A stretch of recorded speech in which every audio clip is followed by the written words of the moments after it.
Olá, tudo bem? Está começando o Agora Agro e você vai ver na edição de hoje. Preço do couro bovino recuou na região Brasil Central e também no Rio Grande do Sul. O Brasil precisa encontrar outros mercados além da China para comercializar a nossa soja. Mercado do boi gordo com preços firmes e o escoamento da carne melhorou. O Brasil quer avançar para além dos atuais 7% de participação no comércio mundial. Setor sucroenergético é o principal gerador de bioeletricidade com o emprego do bagaço e da palha da cana-de-açúcar. 83% da bioeletricidade sucroenergética ofertada para a rede em 2018 no Brasil aconteceram no período seco. O Agora Agro já está no ar.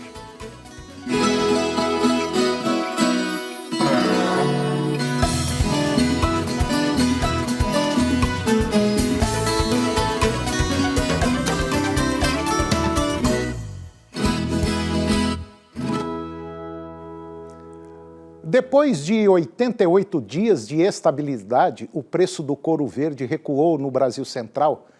Na região, o produto de primeira linha está cotado em 45 centavos o quilo, uma desvalorização de 10% em relação ao início do mês. No Rio Grande do Sul, o preço caiu 20 centavos o quilo na comparação semanal e o couro verde bovino comum está cotado em 50 centavos o quilo. A demanda pelo produto final está baixa, tanto no mercado interno quanto no externo, o que explica o cenário ruim do mercado do couro verde bovino.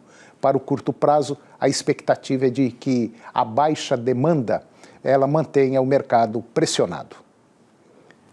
O Brasil precisa encontrar outros mercados além da China para comercializar a sua soja.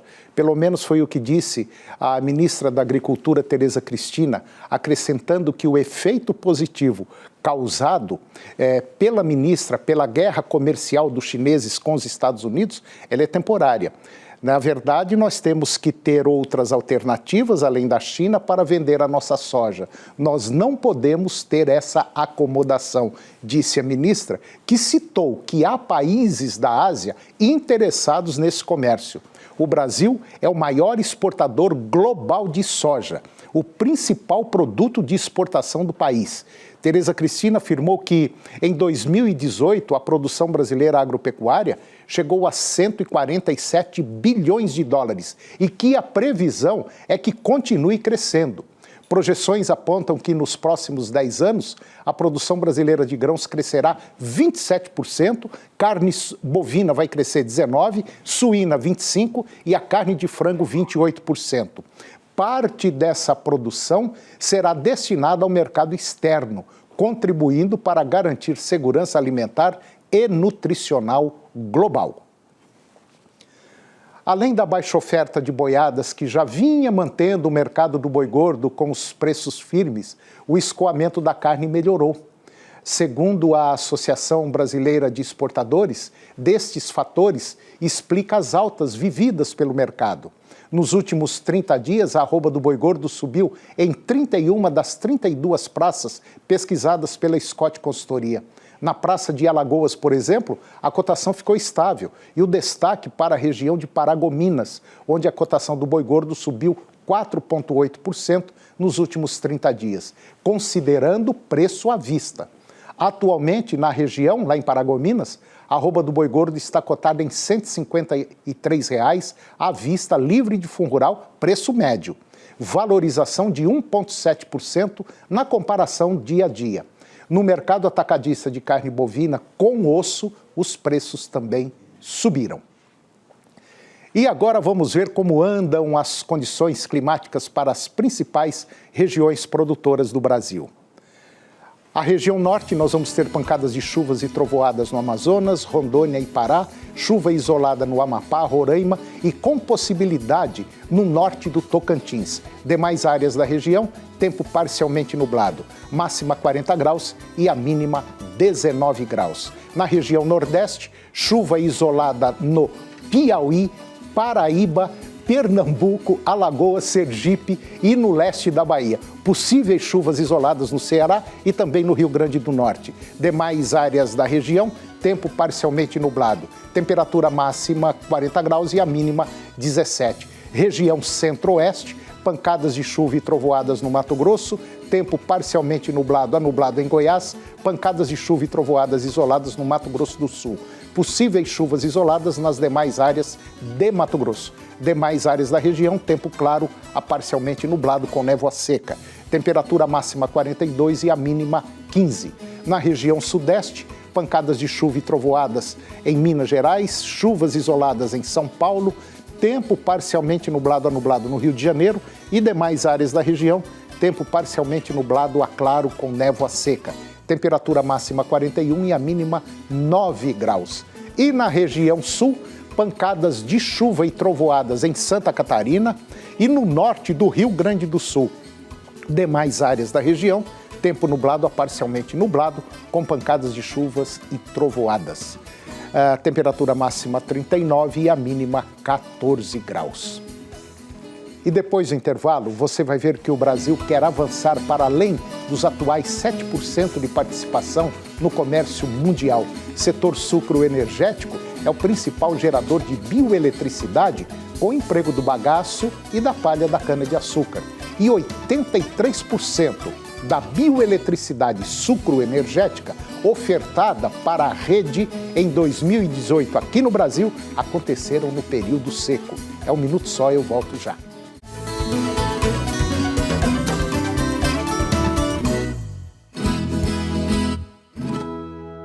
Em 2004, nasceu a Associação Filhos do Pai Eterno, a FIP, e veio com a missão de evangelizar, de espalhar o amor de Deus a todo o Brasil. Nasceu a partir do Santuário Basílica de Trindade para reunir, formar uma grande família de devotos do Divino Pai Eterno. E vive para trabalhar pelo próximo, para a vivência da fé, para mudar a vida das pessoas, se renovando no compromisso de cada um e na prática cristã. E tudo só acontece pelo seu apoio, pela sua doação. Faça parte desta família de amor.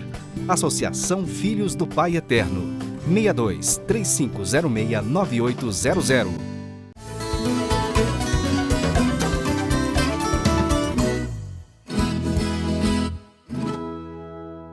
A ministra da Agricultura, que participou do evento Potência Agrícola Sustentável durante o Fórum de Investimentos Brasil 2019 em São Paulo, na sua apresentação ela disse que o Brasil quer avançar para além dos atuais 7% de participação no comércio mundial. Ao falar para empresários brasileiros e estrangeiros, a ministra lembrou as vantagens de se investir no agro brasileiro, além de ter um mercado interno formado por 210 milhões de consumidores. A participação no Mercosul permite o acesso a mais 55 milhões de pessoas residentes nos países vizinhos.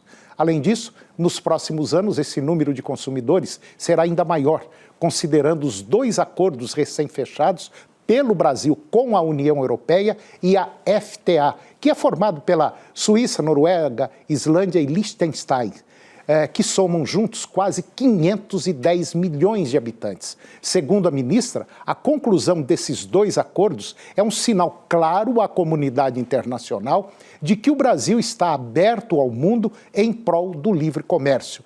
Lembrando que o Brasil tem defendido ainda negociações de acordos comerciais do Mercosul com outros mercados importantes como Canadá, México, Japão e Singapura. O levantamento feito pela União da Indústria da Cana-de-Açúcar, a UNICA, com base em dados da Câmara de Comercialização de Energia Elétrica, aponta que o setor sucroenergético é o principal gerador de bioeletricidade com emprego de bagaço e palha da cana-de-açúcar, produzida tanto para a autossuficiência energética quanto para a exportação de excedentes ao SIN. SIN é o Sistema Interligado Nacional. De janeiro a julho deste ano, o setor sucroenergético ofertou 10.880 gigawatts para o Sistema Interligado Nacional. Esse valor equivale a atender a 4% do consumo brasileiro de energia elétrica. Isso na rede no mesmo período. Ou o consumo anual de energia elétrica do Paraguai. De janeiro a julho de 2019, a fonte de biomassa produziu 13.387 gigawatts para o Sistema Interligado Nacional. Um volume 2,5 vezes mais que a produção de energia elétrica pela termoelétrica a carvão mineral e quase 11 vezes maior que a geração das térmicas a óleo diesel. No mesmo período, contudo, o volume acumulado de janeiro a julho deste ano é 4% inferior ao mesmo período do ano passado, em virtude também da redução da geração de bioeletricidade pelo setor sucroenergético.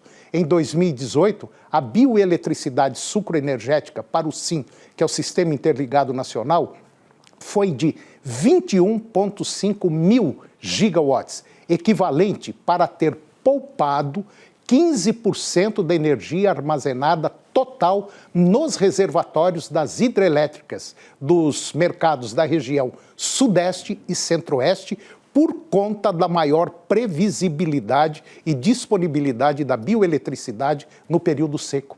Além do mais, 83% da bioeletricidade sucroenergética ofertada para a rede no ano passado aconteceram, como nós dissemos, no período seco, quando a bandeira tarifária na conta de energia dos consumidores esteve na modalidade amarela ou vermelha, mostrando quão estratégico é esta energia renovável, sustentável e não intermitente para o Sistema Interligado Nacional.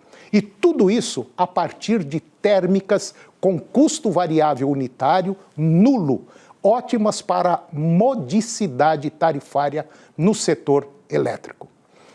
Olha, isso que nós acabamos de falar agora em relação ao consumo de energia, a produção de energia elétrica vindo do setor da cana é altamente importante. Isso prova que o setor agropecuário brasileiro, se as pessoas que tomam conta do nosso país, se quiserem fazer desse país um dos melhores países do planeta, nós temos condição sim. Tudo é uma questão política. Nós acabamos de ver a quantidade de energia elétrica que é gerada do bagaço, de um subproduto que vai jogar fora, que é produzido pela palha da cana-de-açúcar, pode resolver em partes o grande problema do Brasil, que é o fornecimento de energia elétrica. E depois do intervalo, nós vamos falar sobre engordas de novilhas. É um minutinho só, nós voltamos já.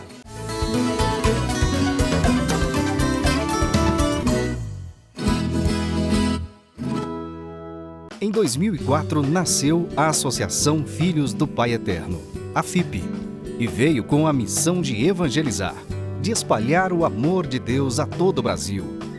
Nasceu a partir do Santuário Basílica de Trindade para reunir, formar uma grande família de devotos do Divino Pai Eterno.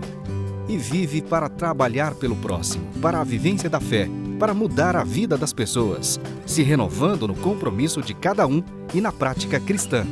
E tudo só acontece pelo seu apoio, pela sua doação. Faça parte desta família de amor. Associação Filhos do Pai Eterno. 62 3506 9800.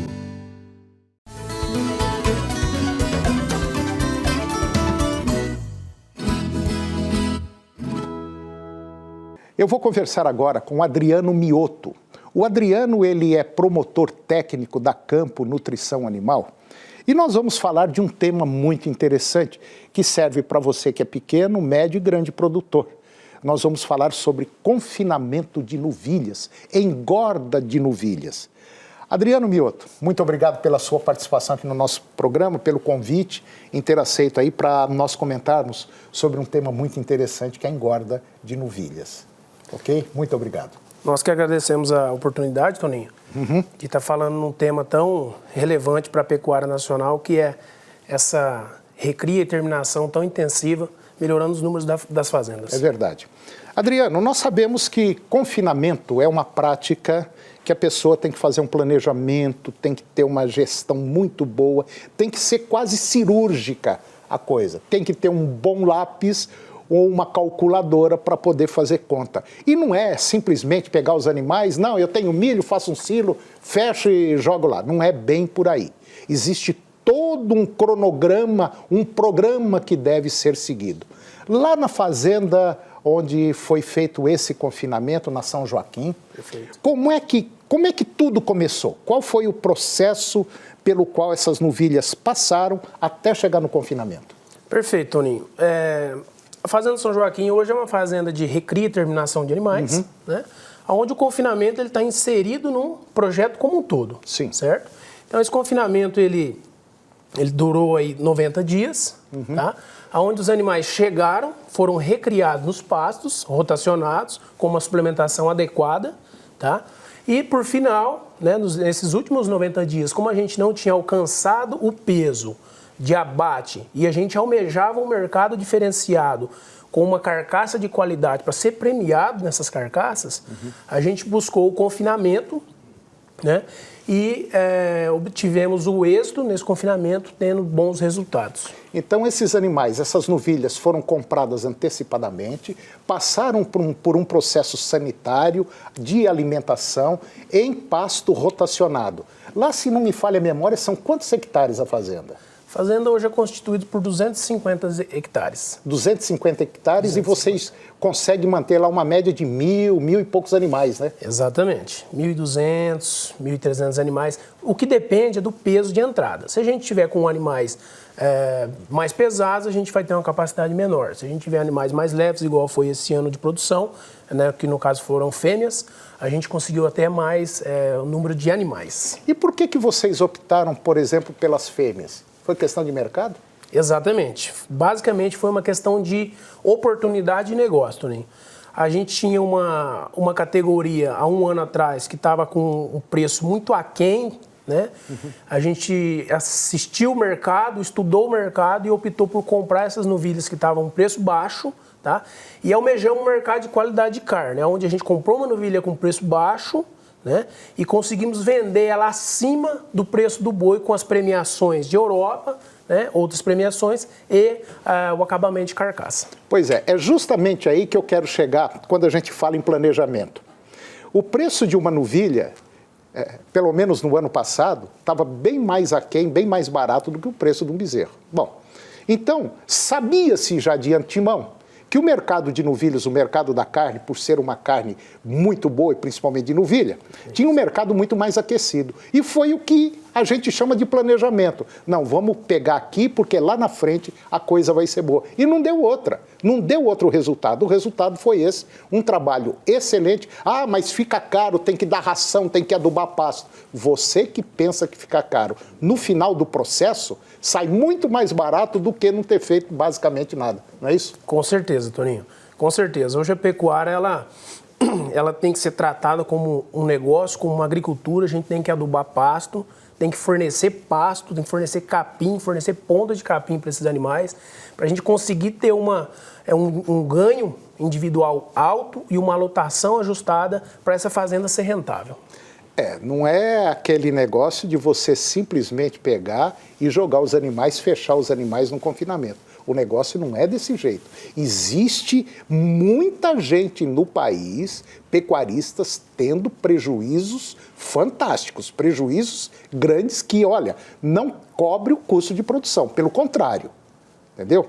Então, nós temos que ter aí muito cuidado ao fazer esse tipo de manejo, porque não é tão simples quanto se imagina. Inclusive, você preparou um cartaz, uma tabela, né? Exatamente. Você preparou uma tabela sobre os resultados desses animais. São resultados assim que você vai ver que são excelentes.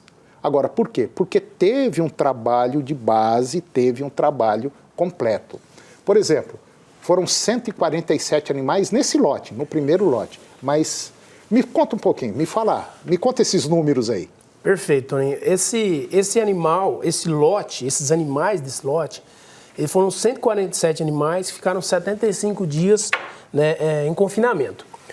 A questão é a seguinte, ficou poucos dias de confinamento e conseguiu um resultado muito alto, porque esses animais já estavam bastante embalados, estavam com um desempenho bastante alto, né? Então eles entraram com 375 quilos, saíram com 448 quilos, tá? Onde a gente conseguiu obter aí um ganho, né? Um ganho na faixa de 950 gramas de MD, porém o ganho em carcaça desse animal é muito alto, o aproveitamento é mais de 75%, onde a gente conseguiu mais de 750 gramas de carcaça por dia, tá? Resultando em 16,23 arrobas. É um ganho alto, um ganho em carcaça muito mais alto e um rendimento de carcaça para fêmea jovem muito além do que a gente tem observado no mercado na casa de 54,35%. E a qualidade da carne, 100%. Exatamente, a qualidade da carne 100%. Inclusive, esses animais eles foram abatidos num grande frigorífico. Exato. E o próprio frigorífico, né, parabenizou vocês lá pelo trabalho que vocês obtiveram, né? Exatamente, é uma honra para a gente poder estar fornecendo para o mercado a carne que o mercado quer. Isso aí para a gente é muito bom, muito prazeroso. Eu tenho dito muito aqui no programa o seguinte, muita gente fala assim, eu vou trocar o meu pasto, vou mudar o meu capim, eu vou comprar um touro, eu vou fazer... Olha, deixa eu falar um negócio mais uma vez, eu não vou cansar de falar isso agora. O capim que você tem na sua propriedade é o melhor capim. Basta você tratar bem desse capim. Lá na São Joaquim mesmo, a variedade, vocês têm? Nós temos 90% de braquiara, né? É um braquiarão que é o comum no país. Exatamente. Entendeu? E 10% de MG5, uma braquiara também. É uma braquiária também. Exatamente. Então, gente, pelo amor de Deus, não fique inventando moda. Eu vou comprar isso, eu vou comprar um touro, eu vou mudar meu carro. Não precisa nada disso. O que precisa é você gestar aquilo que você tem na sua mão. Se você, independente do tamanho, pequeno, médio, grande, se fizer um trabalho planejado, escrever, eu vou comprar agora, vai passar tantos dias aqui, vou usar esse produto. Isso aqui eu não vou dar porque é caro. Não é assim que se pensa. Faça um planejamento que a pecuária ela é altamente lucrativa. No caso de vocês, por exemplo. Com certeza, Toninho. Exatamente isso. A gente tem que fazer um planejamento, né? Para depois colocar esse planejamento em prática e chegar no êxito do trabalho. Não é fácil, porém se a gente fizer o simples bem feito, a gente consegue esse resultado. Não adianta banquete, faz o simples Exatamente. bem feito. Pega ali o que você tem, não precisa inventar, a roda já está pronta. O que você pode melhorar é fazer a roda girar mais rápido, girar mais livre, sem emperrar. E isso qualquer um tem condição. E a maioria de uma gestão de uma propriedade rural, de uma empresa, às vezes não é o dinheiro não, é o jeitão de conduzir a coisa. Com certeza, Toninho. Né? Com certeza. E é o que vocês fizeram um planejamento para compra de fêmeas e o resultado foi esse excelente nesse confinamento, que inclusive teve assim até uma premiação financeira maior, né? Bem maior, bem acima do preço do boi. Né, que por ser fêmea já teria um preço abaixo, a gente conseguiu um preço bem acima do preço do boi. Isso é muito bom. E é por isso que eu acho que nós temos que sempre prezar pela qualidade do trabalho que nós estamos fazendo. O dinheiro é importante, precisa de dinheiro sim, mas nesse caso aí é mais a gestão do que a base financeira. Com certeza. Bom, Adriano, eu fiquei muito feliz em apresentar isso em nível nacional. Realmente é um trabalho excelente. E que eu acho que você que é pecuarista, você que é produtor, independente do seu tamanho, como nós já falamos, você pode sim fazer um trabalho muito bem feito. Adriano, muito obrigado pela sua participação no nosso programa. E se você quiser deixar um recado aí para o produtor. Nós que agradecemos a oportunidade, Toninho. E o recado que fica é que um trabalho simples, porém bem feito, focado no resultado, ele sempre tende a dar certo. Claro. Não resta dúvida. Adriano, muito obrigado. Eu que agradeço, Toninho. E o programa de hoje chegou ao fim. E eu termino com a seguinte frase. Não espere por uma crise para descobrir o que é importante em sua vida. Um grande abraço, muito obrigado, que Deus nos abençoe e até o próximo programa.